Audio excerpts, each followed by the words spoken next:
মিনা তার বাবা মায়ের সাথে মেলায় গিয়েছিল সম্বলপুরে। মেলা থেকে ফিরতে অনেক রাত হয়ে গিয়েছিল। তখনই এক শাকচুন্নি এসে মিনার বাবা মাকে কোথায় যেন উধাও করে দেয়। তারপর মিনা চারিদিকে ঘুরে দেখলেও তার বাবা মাকে আর খুঁজে পায়নি। সে সেখানেই থেকে যায় আর বাড়ির রাস্তাও ভুলে যায়। তারপর মিনা কিছু দূর এগিয়ে গিয়ে গাছের পেছন থেকে দেখতে পায় কিছু শাকচুন্নি ঘোরাফেরা করে শুধু বসে বসে মাংস খাচ্ছে, আর মিনা পিছনে পাথরের আড়াল থেকে দেখছে। মিনার খিদে পাওয়ায় গাছের আশেপাশে দেখে যে গাছে ফল আছে, সেইখান থেকে ফল কিছু তুলে নেয় আর একটি অনেক পুরনো ঘর দেখতে পায়। সেই ফলগুলি নিয়ে সেই ঘরেই ঢুকে পড়ে।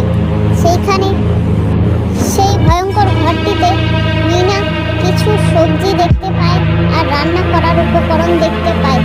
তখন সে সেখানেই বসে রান্না করতে শুরু করে আর রান্না অনেক কিছুই সে করে।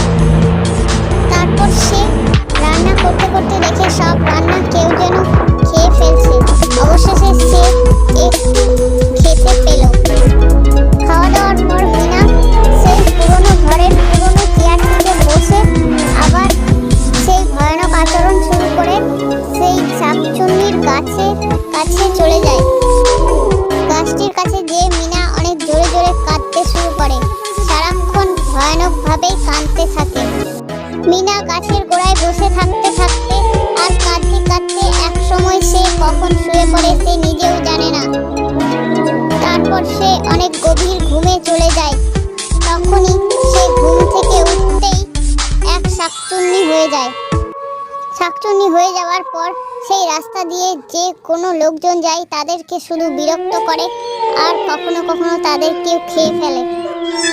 অনেকগুলো শিকার করে সে গাছের মধ্যে ঝুলিয়ে রাখে আর অনেক দিন পর্যন্ত তাদেরকে খায়।